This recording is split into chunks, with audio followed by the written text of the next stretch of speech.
Stephanie Jansky, Director of Programming for the City Club of Cleveland. Happy Dog Takes on the World is a monthly event that happens here at the Westside Happy Dog the first Tuesday of the month. This is the Election Day issue. We are here from 7:30 until 8:30. We put this on in conjunction with other organizations, including Cleveland Council on World Affairs, International Partners in Mission, the Northeast Ohio Consortium for Middle Eastern Studies all work with us on this event. Today's event is also funded by Cleveland State University, Case Western Reserve University, and Kent State University. We thank you for their support in bringing these panelists here today to talk about the war on Yemen. I'm also supposed to tell you that there is some free literature up front. This is a Middle East Reports newest edition, which focuses on Yemen. This is a 44-year-old publication. This is up here for free of charge for you if you want more information about what we're talking about today. I'm going to turn it over briefly to Melanie Fury from the Cleveland Council on World Affairs, who will introduce our panel this evening.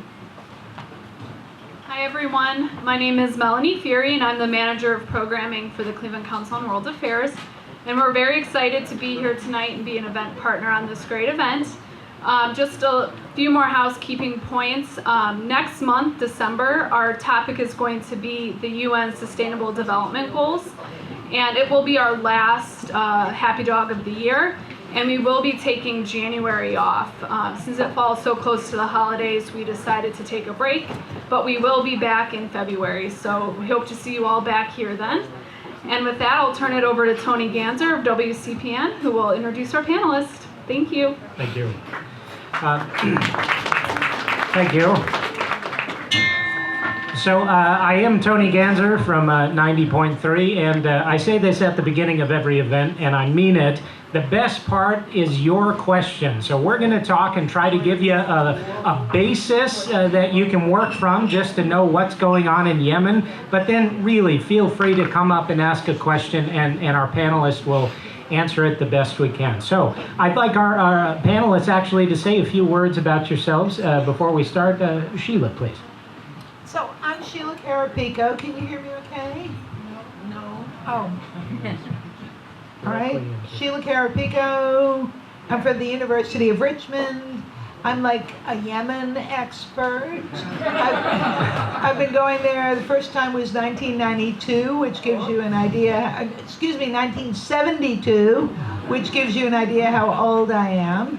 And because there have been relatively few Americans who have spent anywhere near as much time in Yemen or seen as many parts of it, that's why I get to be a real Yemen expert, you know, one of the premier ones.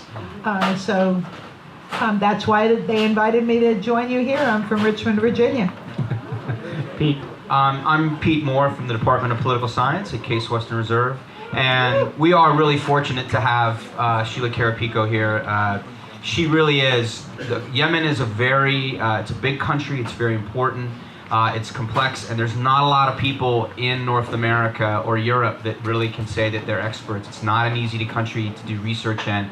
And so I just want to reiterate, we're very lucky to have one of the nation's leading experts here to talk about a country that a lot of Americans really don't know much about. I'll pose the first question to you, Pete, to get us started. I mean, maybe some of you folks have read in the news or heard in the news recently about this cyclone that's hitting Yemen.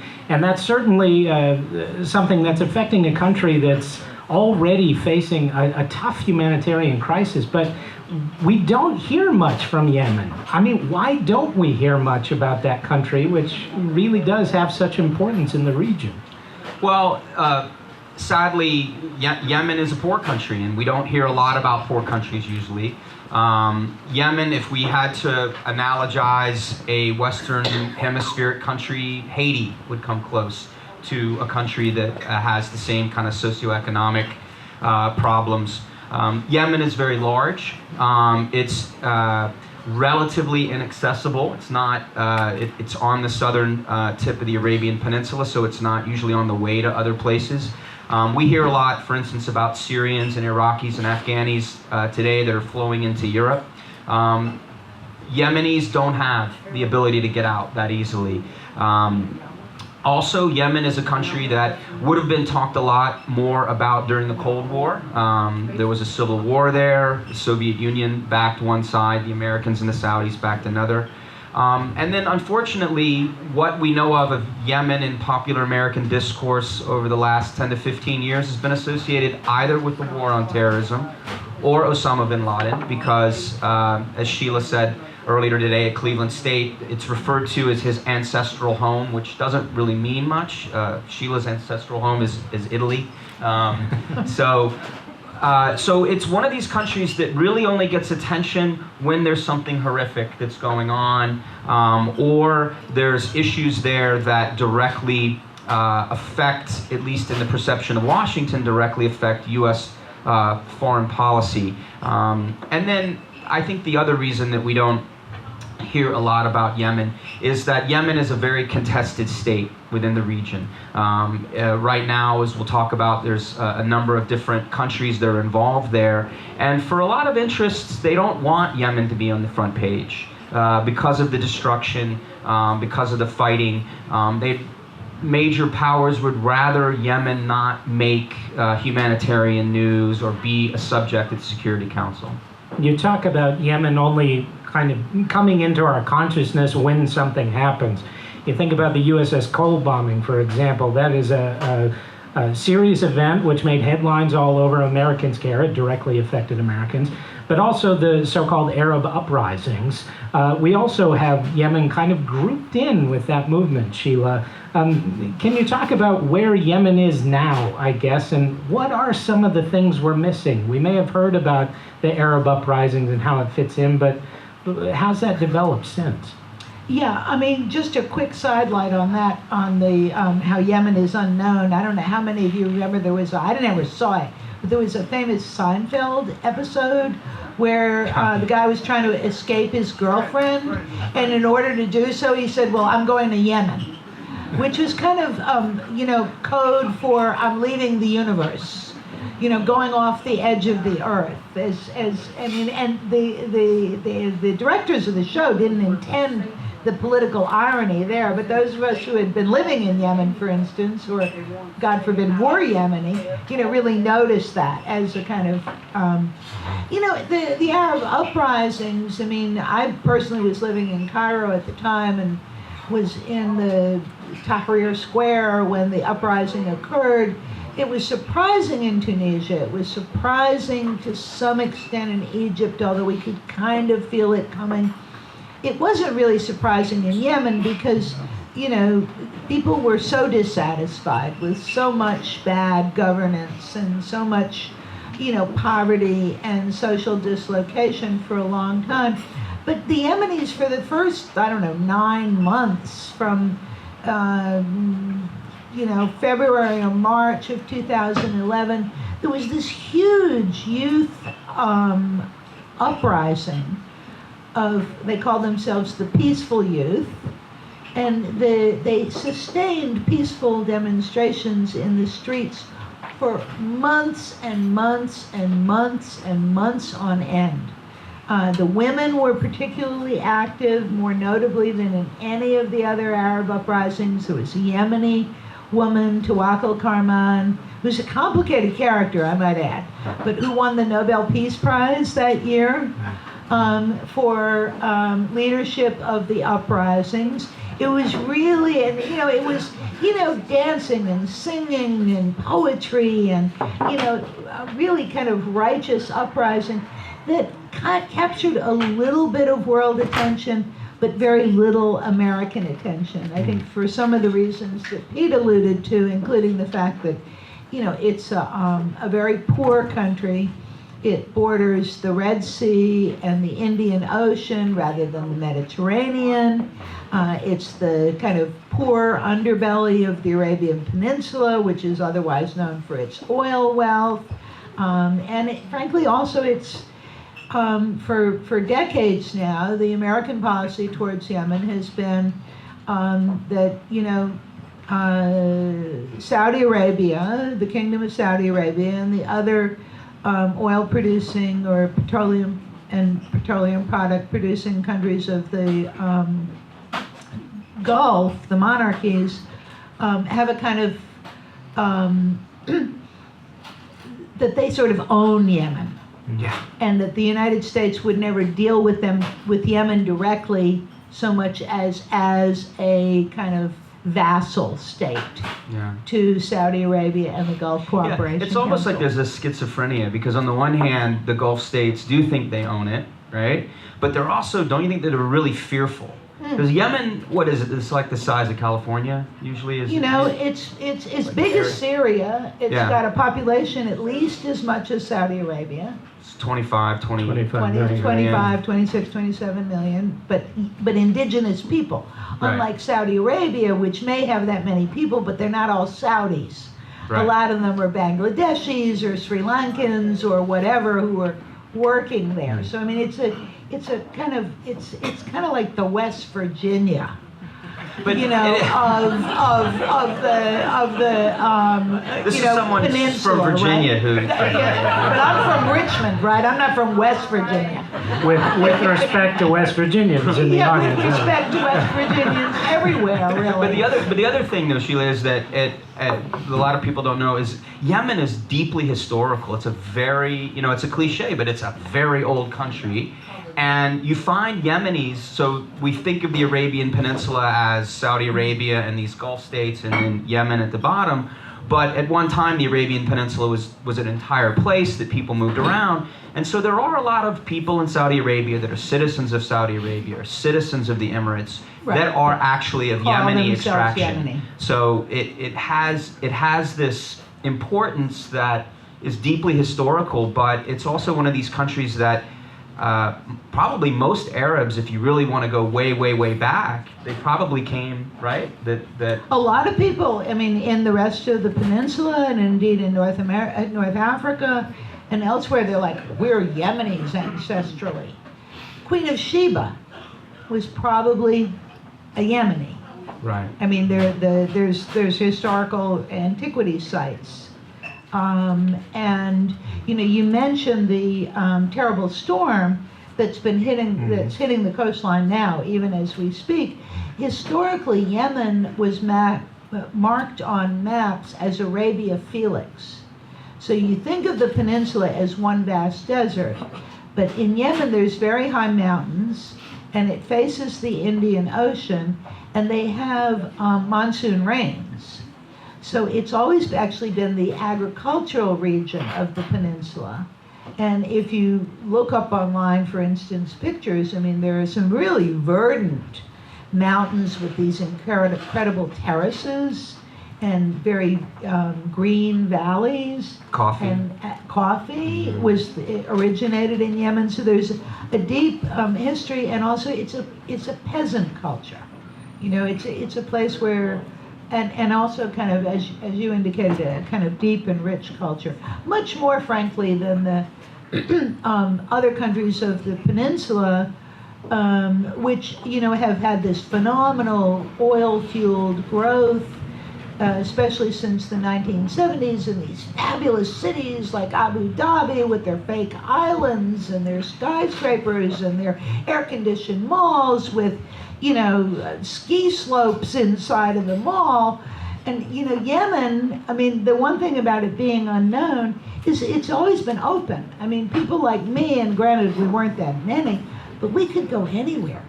We could travel anywhere. We could, have actually a lot of fun. And the Gulf is not like that. Like, people don't go to the Gulf for fun. They go to the Gulf to make money and stay inside a little American compound where, God forbid, they should drink. Something, when I was based in Switzerland, every once in a while we would hear about a teacher being kidnapped from Yemen. They all seemed to go to Yemen, and they all seemed to end up kidnapped. And then they were held for ransom, and then they were released, and it was fine.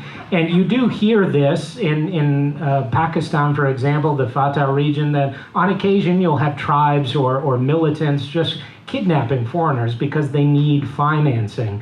I mean, where does that come from, I guess, in the context of Yemen? Is it, it wasn't until, I guess, the uprisings of 2011 that you saw pressure on the Saleh regime. But, I mean, where do you see that lawlessness, I guess, in Yemen, or is there? I don't know. I mean, this type of kidnapping, which you also see in Latin America, Colombia, in environments where you either have a centralized state that's not fully in control. But I think it's better to maybe conceptualize. There was an earlier form of this kidnapping versus what's transpired in the last 10 years. But I mean, Sheila, wasn't it often just forms of political negotiation, right? So it was rural areas, because Yemen did have, and still does have, oil exploration. So these oil companies would come in, they would build roads, they would spend money, but maybe they weren't hiring locals, or maybe they weren't sourcing their goods enough locally. So, local political authority would say, well, hey, will you listen to us? So we'll take, and usually it wasn't very violent. I mean, last time, I was only in Yemen one summer in 1998 when it started turning violent, when they kidnapped some British tourists. But generally it was a form of political negotiation to get rural development funds. But it has changed as the country has been more penetrated by radical groups. The goals of the kidnapping now are more political. They're not as easily solved. But I think in the time that maybe you were there, Sheila, this was happening, and it was sort of a normal course of events, right? That oil workers would be kidnapped, and I mean, not only oil workers, and you're absolutely spot on in saying that it was a form of negotiation with the government. So, with the Yemeni government at the time. So, usually groups identifying themselves as tribal would kidnap Western, and also other, but we would pay most attention when it was Western individuals. And there's someone in this audience who I think was with the American military at the time and had a terrible experience, and I don't by any means mean to minimize his experience. But what I was aware of in the late 70s, for instance, was when I spent an extended period of time, there was an American diplomat, his name was Haynes Mahoney, and he was kidnapped by some tribes who wanted to get a road built to their area. And the tribes were trying to pressure the government to build a road to their area. And he was kidnapped. It was, for his wife, it was extremely inconvenient. He was supposed to pick up the kids at school that week. And, they had a party, a dinner party planned, which they couldn't hold because he was kidnapped. He himself, he said they brought him steak and whiskey. beef. And pot, which is the national drug. And they would go to pray in the, 5 times a day. They would throw their rifles down in the room where he was. They would leave their car keys, and they would go off to pray, and they would come back.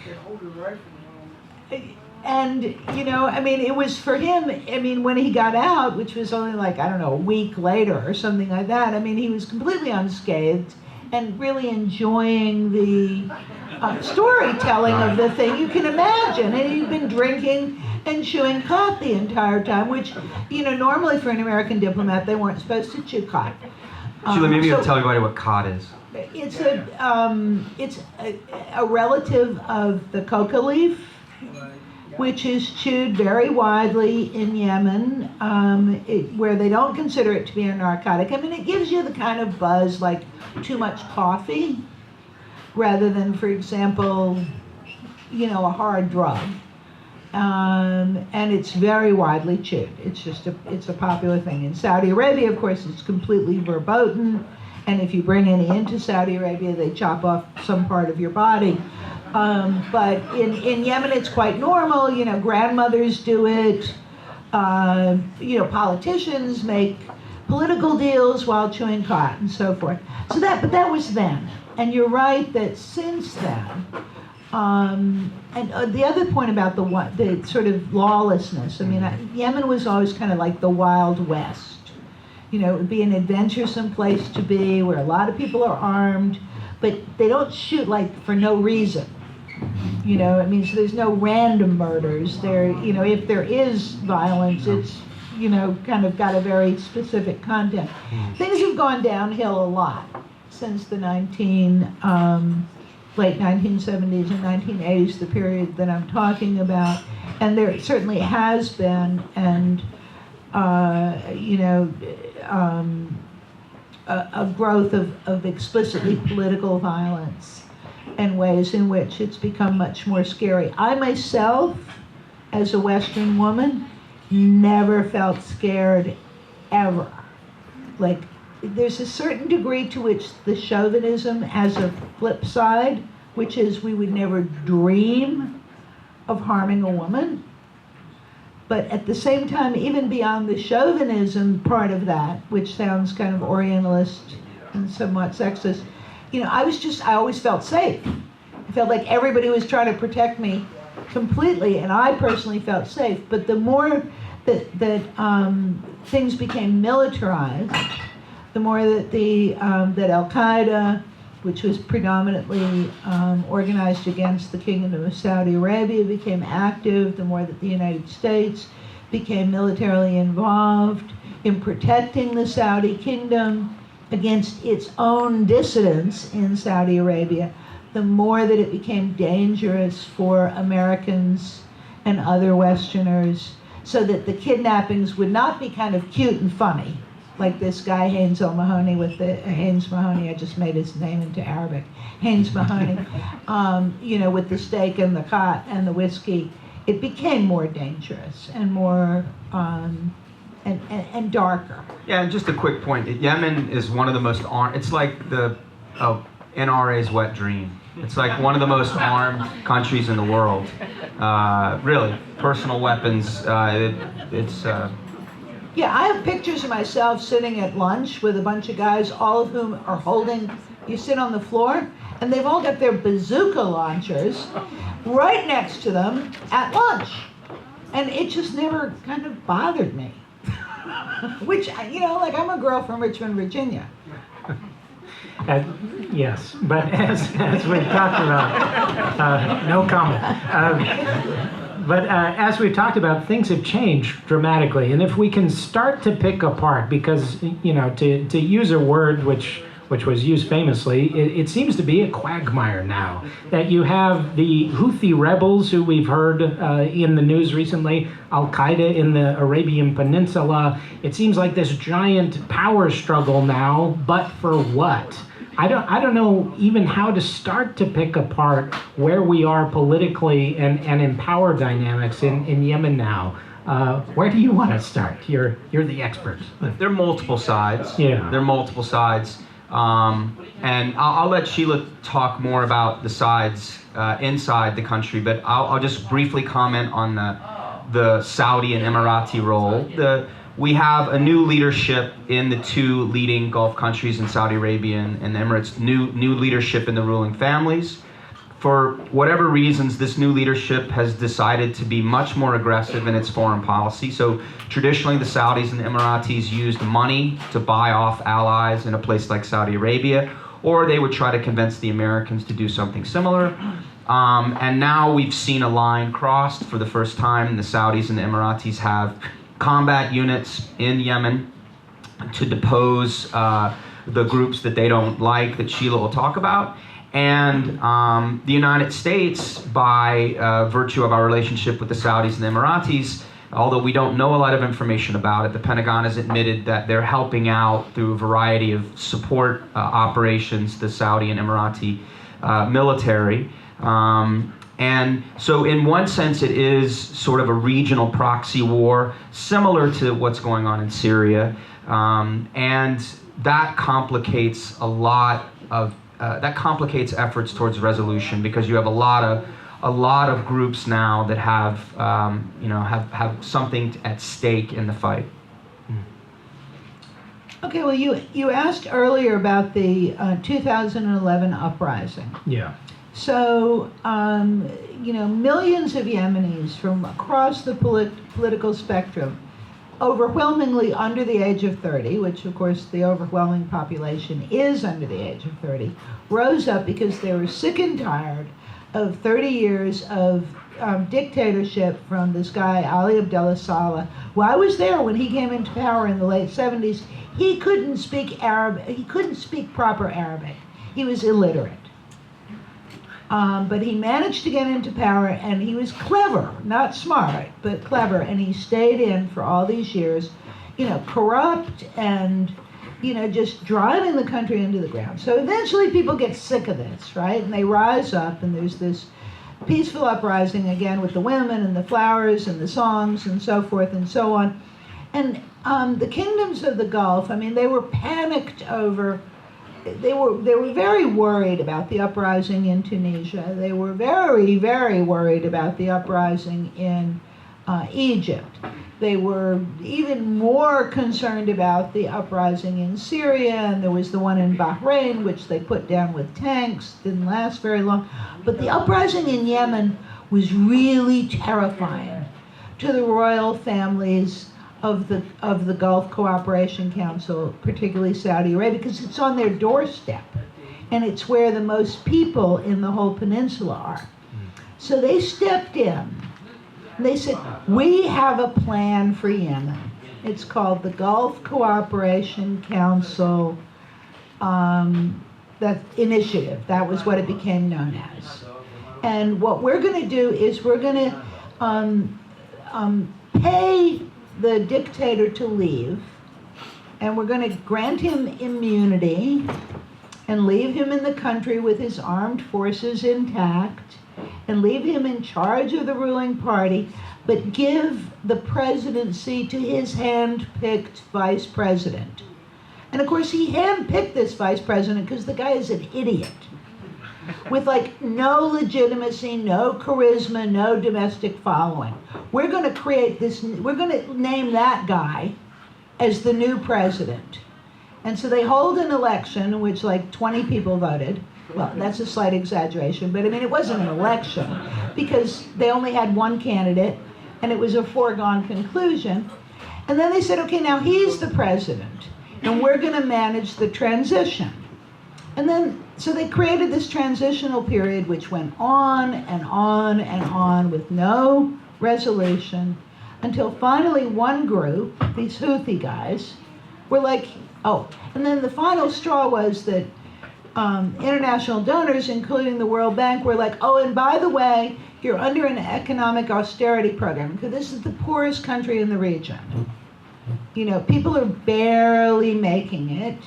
And by the way, we're going to raise the price, double the price of fuel, because you guys aren't paying enough for fuel.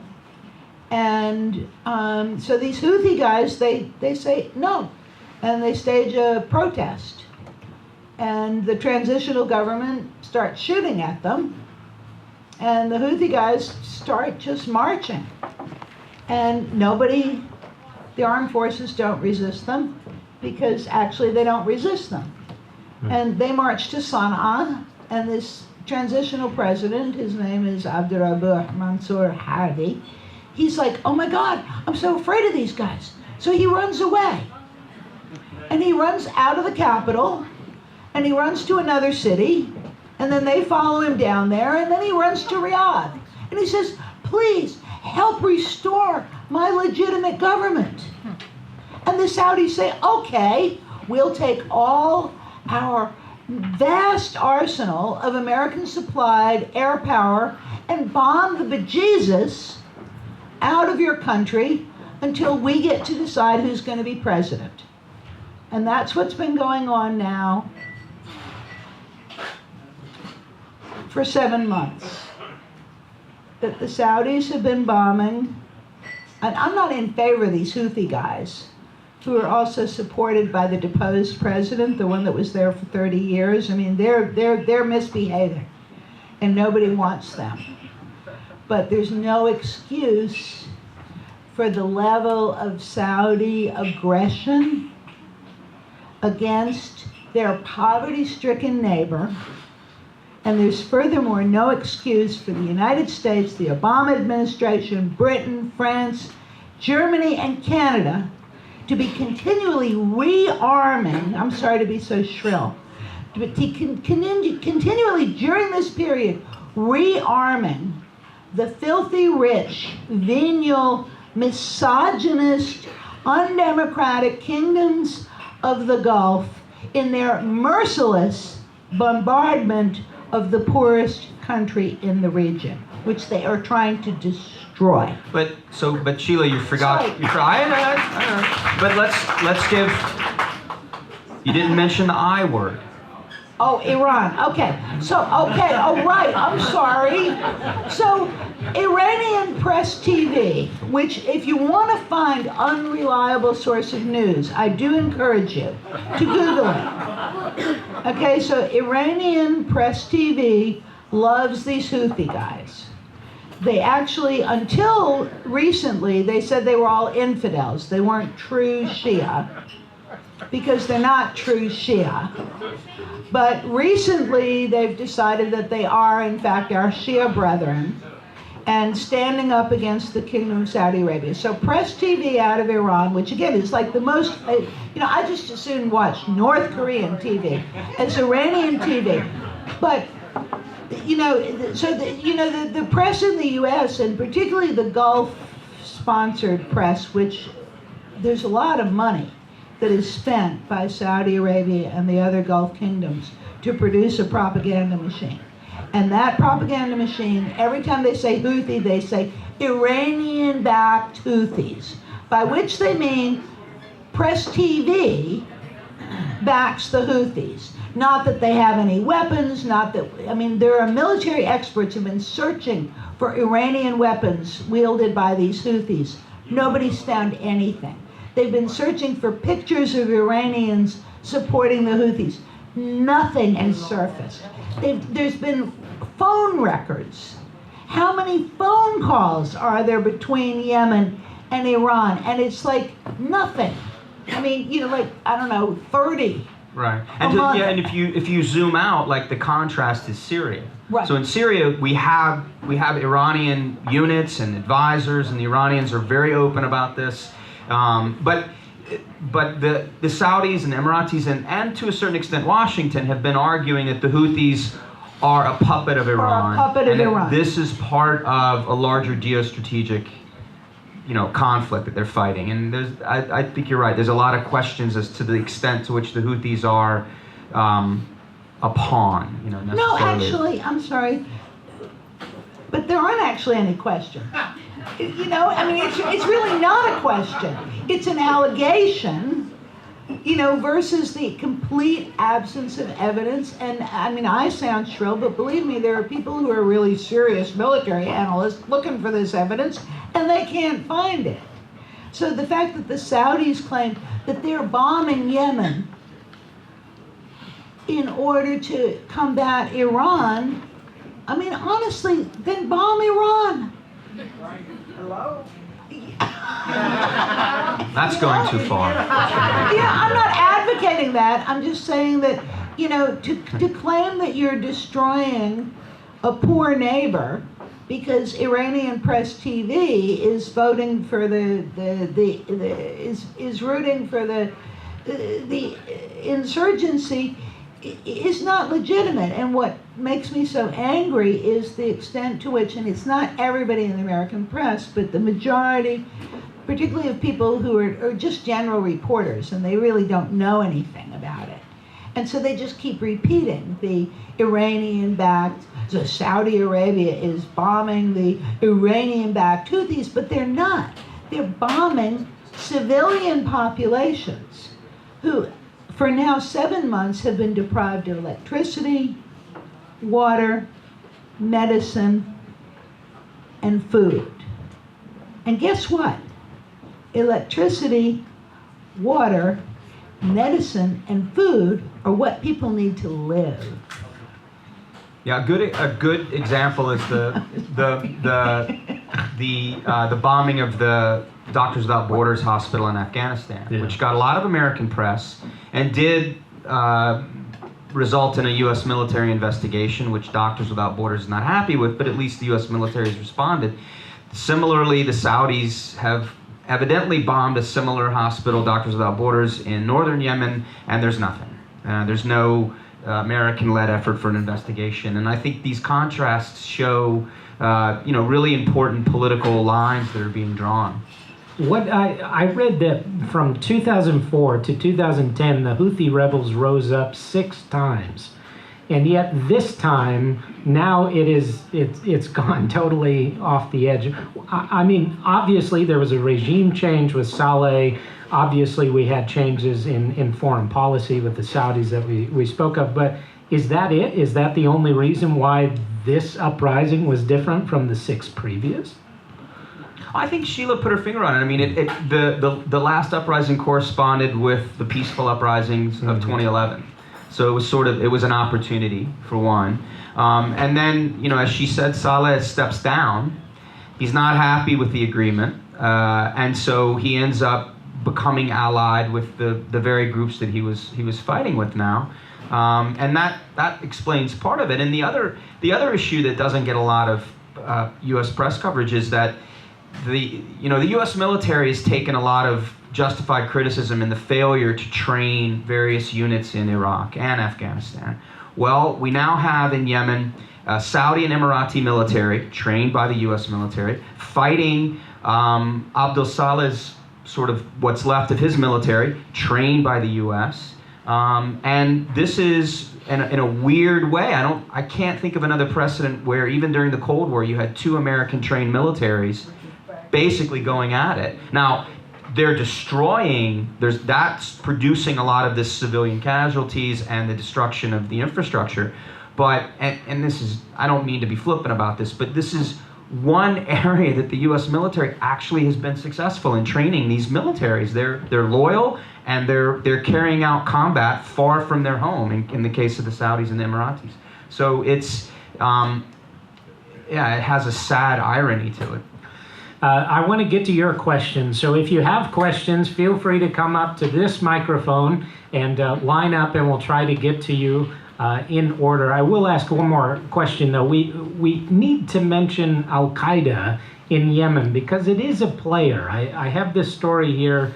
I don't know if I'm pronouncing the city right, but Mukalla? Yeah, great seafood. Well, it was... An Indian Ocean port. Yes, it was overtaken by Al-Qaeda. They seized the central bank there and got $111 million. A lot of that, a big chunk of it, was later destroyed by a U.S. drone strike, oddly enough. But can you talk about how Al-Qaeda fits into this puzzle and this instability, humanitarian crisis we have? Well, Al-Qaeda and now, oh my God, the so-called Islamic State in Syria and Iraq. Get it? Syria and Iraq, not Syria, Iraq, and Yemen, except now they're showing up in Yemen.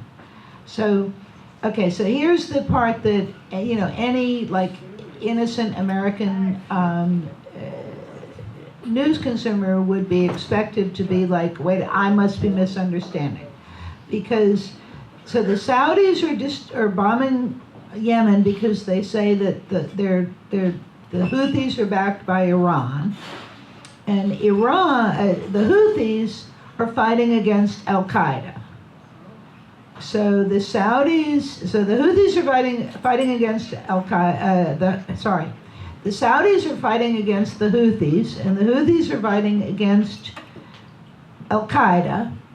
So in effect, the Saudis, they may not say so, they may not even mean it, but they are actually supporting Al-Qaeda. So they drove the Houthis recently out of the southern city of Aden. And there was a brief moment where the people of Aden, who were jubilant and dancing in the streets and stuff, and then a week and a half later, the Islamic State of Iraq and Syria, right? It's not a Yemeni movement, take over the city. So whether they mean it or not, and I don't actually think they mean it, but I don't actually care. Because either you know what you're doing or you shouldn't be bombing. They paved the way for the Islamic State to take over significant parts of a major Yemeni city. So now, thanks to the American-backed, and we haven't even touched on that, support for the Saudi bombing, the Islamic State, along with Al-Qaeda, have made significant inroads into important, not the whole of Yemen, but El Makalla, which you mentioned, and Aden, which is an even larger city. And that's pretty scary stuff. Sure. Okay, let's get to your questions. Yeah, first, please. Yes. What is the refugee situation over Oh there? my God.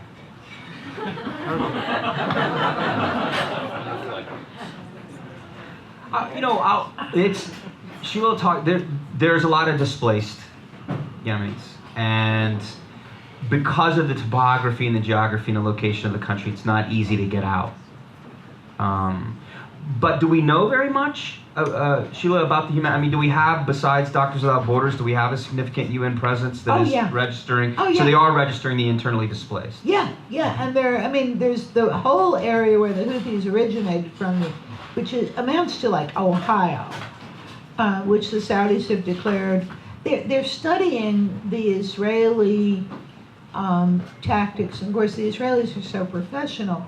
You know, they'll say, okay, this building is going to be a legitimate target, so everybody get out.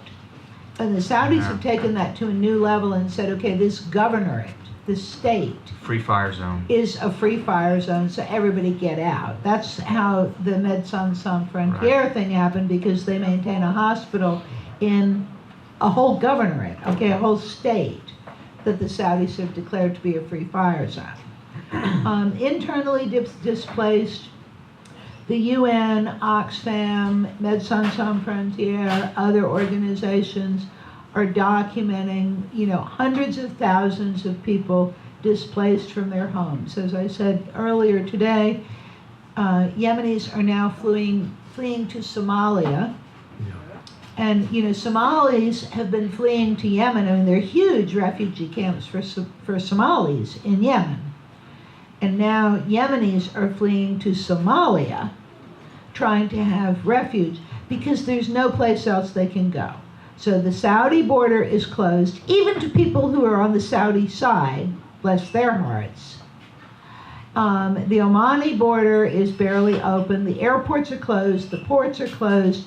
So unlike the Syrians who are getting through Turkey into Europe, the Yemenis are trapped. And there are hundreds of thousands of displaced people without access to any of the necessities of life. A few figures here. Before the violence, Yemen was host to 250,000 Somalis. The UNHCR estimates that since the conflict in Yemen began, some 70,000 people from Yemen have fled to Somalia, Djibouti, Sudan, or Ethiopia. And the Horn of Africa could be host to some 200,000 refugees in this conflict. And that is a part of the world that is not used to hosting refugees. So just to give some Thanks context. for those figures. Yeah, next, please. What role is Israel playing in Yemen? I don't know of any role that Israel is playing in Yemen whatsoever. I mean, it's always been, the part of the Arab world most removed from the Arab-Israeli, or Israel-Palestine, or Arab-Israeli, however you choose to phrase it, conflict. It's thousands of miles away. And I have not seen anything, actually. The only connection, not with the current conflict, is of course there were a lot of Yemeni Jews that immigrated to Israel, so you have a Yemeni community there. But I don't know of any involvement, any political involvement. And even if there was, the Saudis would not want to advertise that at all. And I don't think the Israeli government's made any statements. I have not seen anything, and I watch. I mean, I don't necessarily claim to know everything, but I do follow what I can, and I haven't seen anything. So good question, but I think they've been pretty mum. Next, please. Yep. Hi. I kind of wanted to ask you to take apart, or maybe see about taking apart a narrative that you already picked at. So you already talked about how it's sort of like, the Iranians are backing the Houthis and the Houthis are backing the Iranians, and that's sort of putting Yemen in sort of this sectarian narrative throughout, that we sort of lay the entire region in, and we act at sort of religious relations wherever there are Shia populations and Sunni populations, that is always the same. And I guess what I wanted to ask about is, what role does sort of religious differences within the country play within politics, and what role does it not play, so that we can sort of help to actually make it, instead of having this sort of stereotype, take that apart a little. Thank you. So historically, thank you for that question.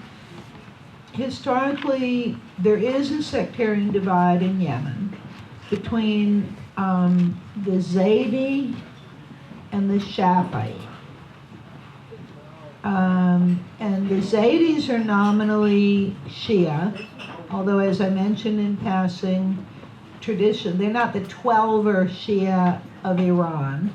And traditionally, the Iranian Twelvers have said that the Zaydis are not true Shia. This would be a little bit like if you think about Catholics as opposed to Greek Orthodox. Like they are on the same side of a schism, but they don't consider themselves to be like co-religionists, right? And then the so-called Sunni in Yemen are traditionally Shafi'i, which, again, I'm drawing a slightly loose analogy, but it would be Shafi'is, let's just say for the sake of argument, again, this wouldn't hold up to close academic scrutiny, but that they're Protestants, but they're not Protestants, they're Methodists. Okay, so they wouldn't say I'm Protestant, they would say I'm Methodist. And between the Zaydis and the Shafi'is, it's frequently said in Yemen that it's frequently said that these are the closest of the Sunni and Shia two denominations to one another. And that the main difference between them is that one of them prays with their hands up and the other one prays with their hands down. But doctrinally, you wouldn't really see it. I lived in Yemen on and off for more than 10 years. I never heard anyone say Shia or Sunni. Whereas, but the Saudis are like, we're the Sunni monarchy. And so what you have now is, my summary of my analysis of it is that sectarian differences are an outcome of violence rather than a cause. And I would just draw one more brief analogy. There was a time in Northern Ireland when it was like Catholics versus Protestants. But we in America, we don't recognize that as like a sectarian difference, right? We recognize, and even mosques in Yemen, you don't have Sunni mosques and Shia mosques, or even Shafi'i mosques and Zaydi mosques. There's just mosques, and certainly certain communities are more likely to be one or the other. So there's been, in just the past couple of years, there's been a real increase in this kind of identity, as in Northern Ireland. We're Catholic, we're Protestant. But that doesn't mean that 10, 15, 20 years ago, or 100 years ago, or 200 years ago, there's a little more history to this than I'm given, but to see that as deeply rooted sectarian differences is, to my mind, a real misreading. I think that it's current events, and to my mind, particularly Saudi policy, which has encouraged people to increasingly think of themselves as either Sunni or Shia. Okay, thank you. Yeah, next. In the 1970s, in South Yemen, there seemed to be a fairly flourishing Marxist socialist movement. How wholesome was that movement, number one? What happened to it? And where are the proponents of that movement now? Do you want to into I'll just say that, yeah, you're right. And comparatively, right, if you look at the rest of the Middle East, South Yemen was the only legitimate, real Marxist state. At certain times, the United States cast Syria, or the Baathists of Iraq, or the Baathists of Syria, or even Nasser of Egypt as sort of communist or communist sympathizers, but from I think most historians and social scientists agree that the regime in the South, where the capital was in Aden, was a legitimate version of what we would normally look at as an Eastern European sort of Warsaw Pact country.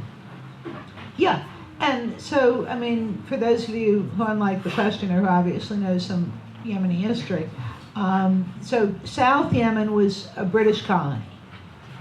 And it was, you know, and a kind of hub for migrants from Somalia, from India, from all kinds of places.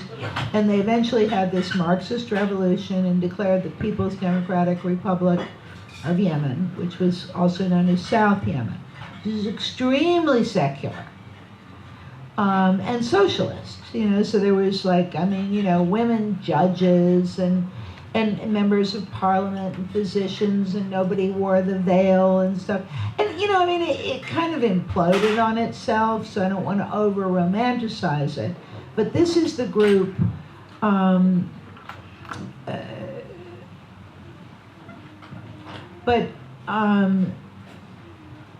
just to go back to the previous question, these same former socialists are the people who the Saudis are now claiming, and the Western American media is now claiming that they're Sunnis. Yeah, But they're not, they're socialists.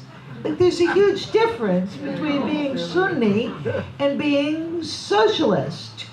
And so they were opposed to the Houthis and Saleh because they want to go back to the old socialist government.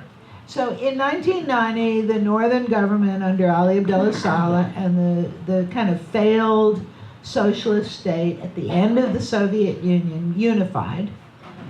And then that didn't work out so well, and eventually the Southerners / socialists wanted to regain their autonomy, independence, something like that.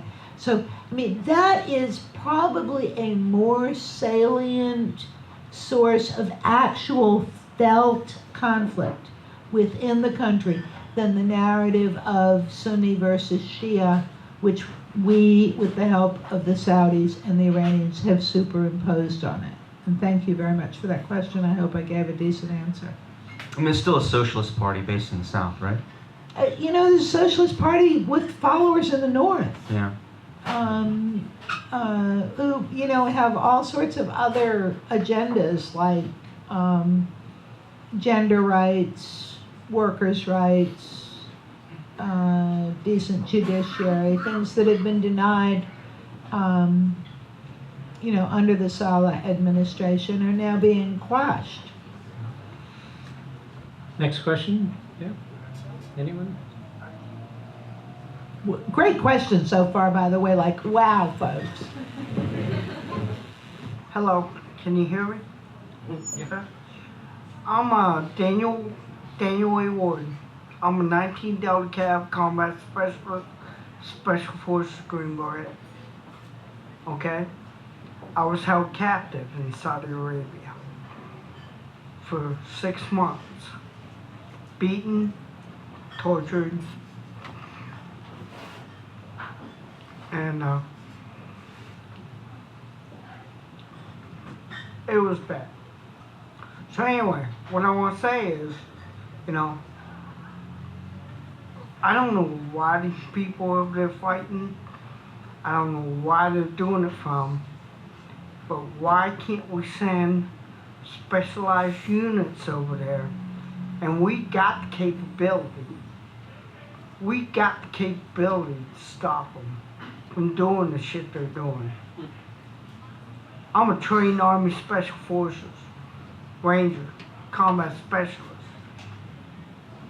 And I know we got the capability to stop these people from torturing and killing and hurting people.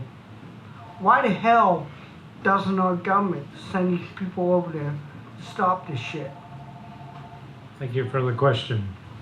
Any thoughts on U.S. military involvement in Yemen? I mean, I think part of it is there, whether it's Washington or the larger country, there's a lot of weariness about sending. I mean, the Obama administration just announced they're sending 50 trainers to Syria. You know, to 50, yeah, that 50, that was the announcement.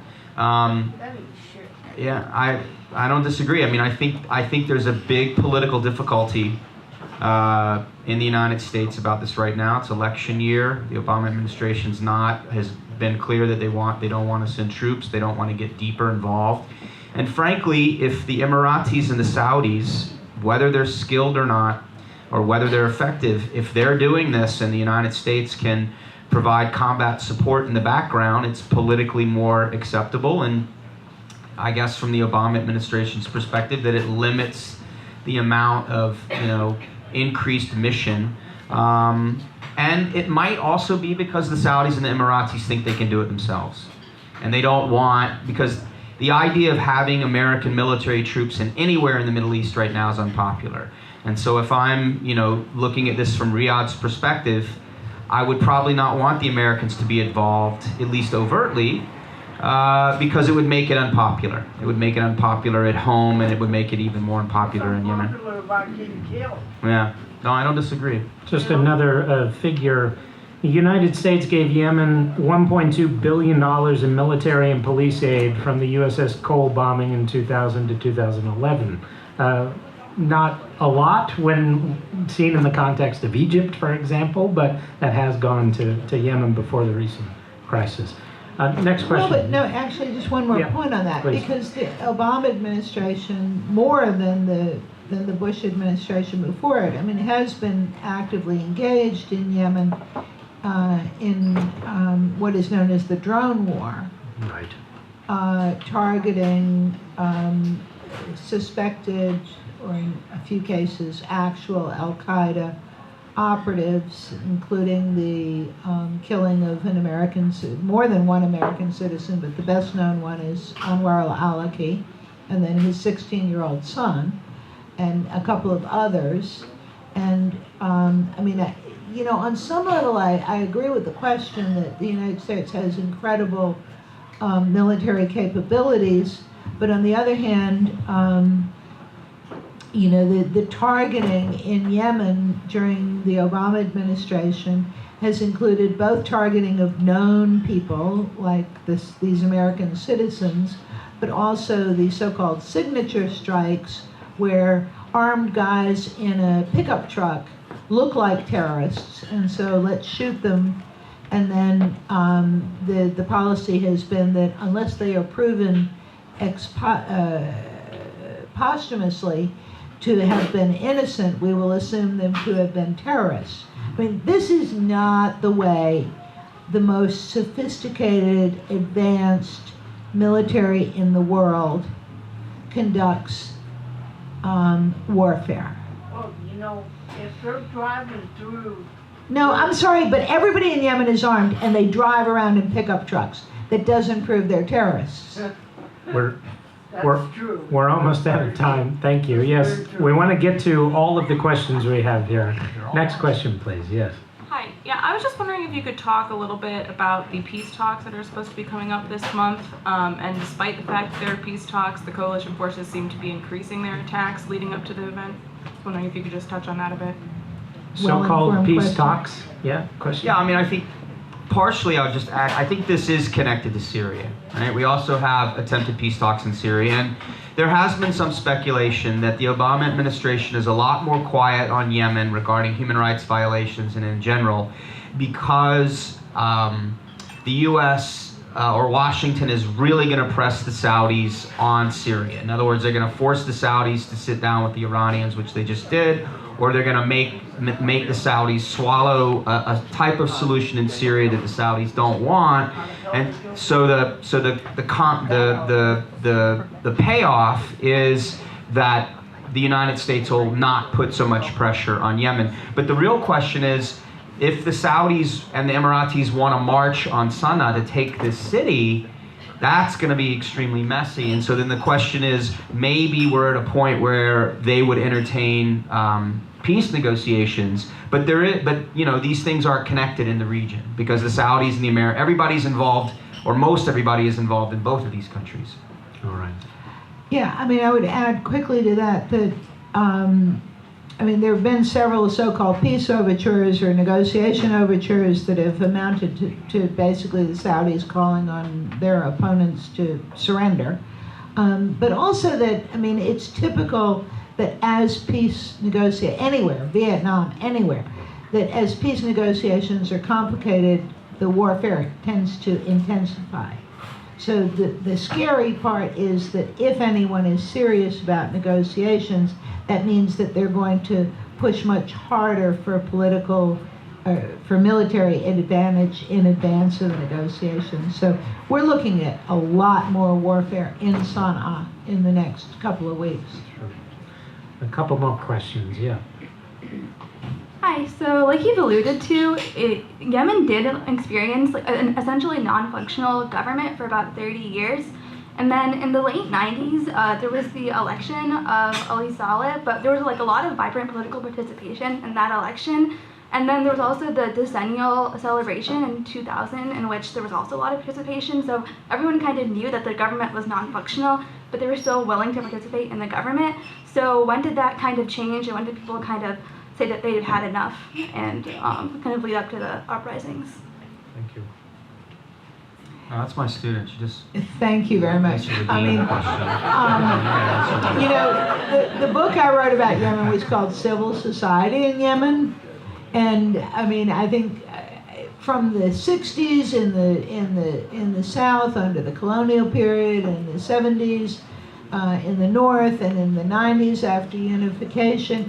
And then, you know, skipping forward and not getting into too much detail in 2011 with the popular uprising. I mean, the people have been asking, demanding decent governance, social justice, workers' rights, women's rights, rights to things like education and health care and other social services consistently for 50, 60, 70 years, if not longer, and not really tolerating the kind of dictatorship of Ali Abdullah Saleh or the mismanagement under the People's Democratic Republic. And you know, there is a part of me that still thinks that those popular, deep-seated, widespread aspirations will prevail. Thank you. I hope you get some extra credit. Next question, please. No pressure, Pete. No pressure. So the Saudis went into Bahrain to put down the revolution essentially for national security because they were scared of the revolution spreading. They're now in Yemen.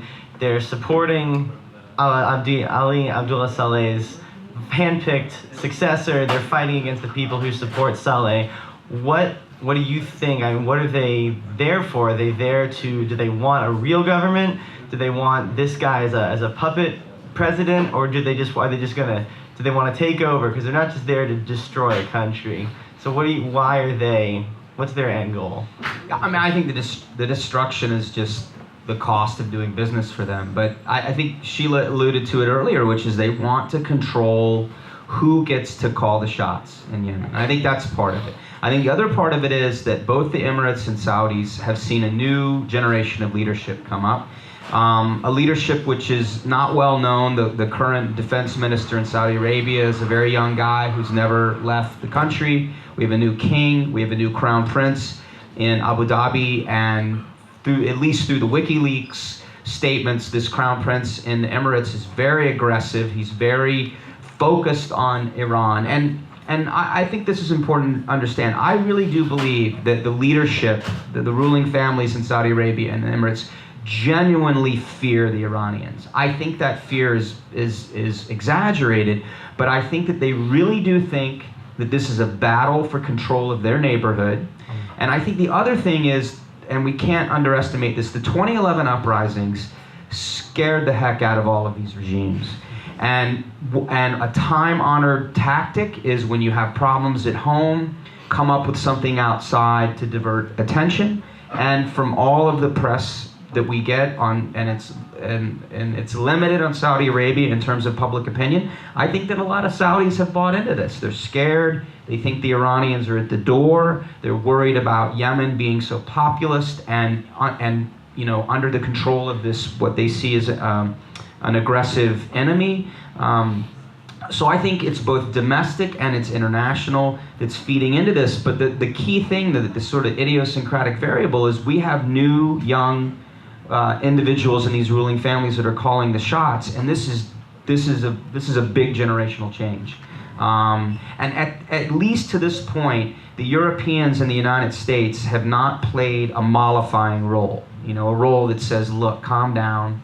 The world is not at end. The price of a barrel of oil is low, but it will go back up. And I think that, we do blame the United States a lot, those of us that look at the Middle East. But this is one case where I think sort of a good American position of trying to quiet them down would have helped. But for a variety of reasons, we're not seeing that. I read that the Saudi goal would be an incredibly weak Yemen, but not a completely collapsed Yemen. That's what they were going for.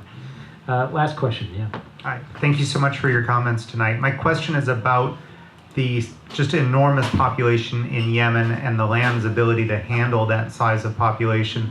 A lot of people have speculated that Yemen could be the first kind of environmentally collapsed country where the population has vastly exceeded both the water resources and the agricultural resources of the country.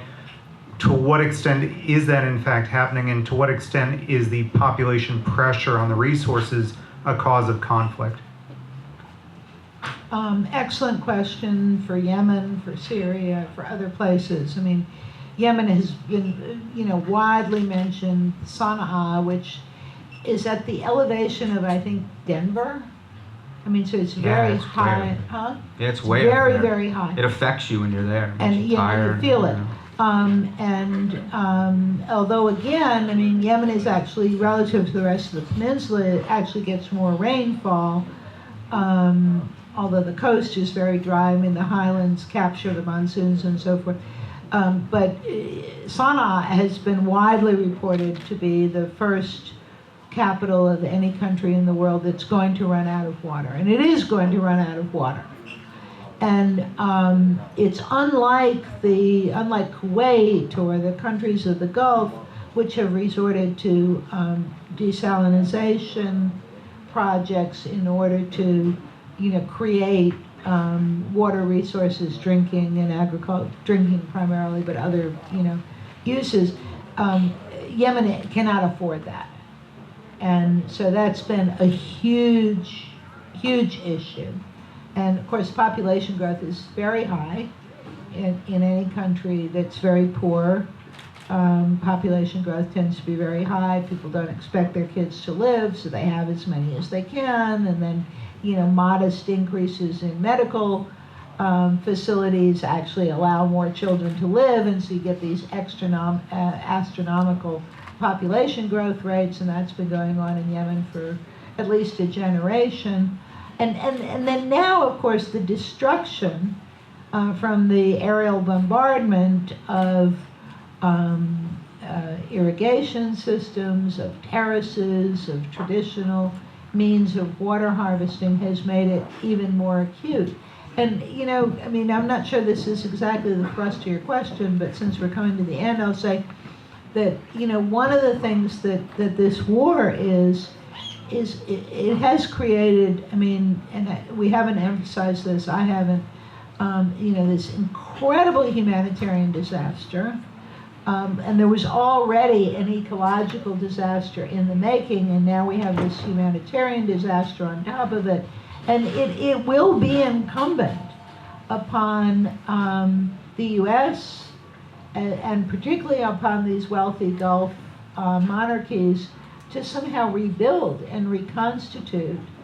But the water part, as your question indicates, probably,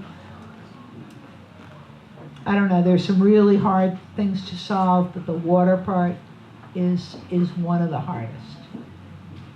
Thank you. And we actually promised this will be the last question. I have a final question from Twitter. This user would be curious as to your comments on just the U.S. drone strike program in Yemen in general. Well, we tweeted out earlier this week a really wonderful piece by a former speaker that we had here, Jillian Schwedler, about a year ago. She has a really great piece on the effects of the drone strikes in Yemen. They're not good, Sheila, right? I mean, in many cases they backfire. You described earlier how the U.S. considers casualties if they're young men of, I guess, gun-bearing age. I don't know what that would be, but 18 to 35. my home, state it'd be like 8 or 9. But, I'm from Georgia, so. With respect to Georgians now, And West Virginians. West Virginians, Methodists. But you know what? I think even I think the U.S. military has mentioned this. I mean, even David Petraeus has mentioned this in the past that whether it's U.S. foreign policy vis-a-vis Israel and Palestine, or it's what the military calls collateral damage, that there's a big question that they're creating more problems than they're solving by doing this. But the thing about it is, we started this whole evening about discussing how we don't have much knowledge about Yemen, and it is isolated. So it makes this type of bombing that much easier because the victims have very little access to the press. They call us to come over there to help. What the fuck is up with that? The they it's really not a they, it's particular individuals, and they have agendas of their own. We can continue the conversation afterwards. I would like to thank our panel. I think we've learned a lot. Thank you for listening, and have a good night.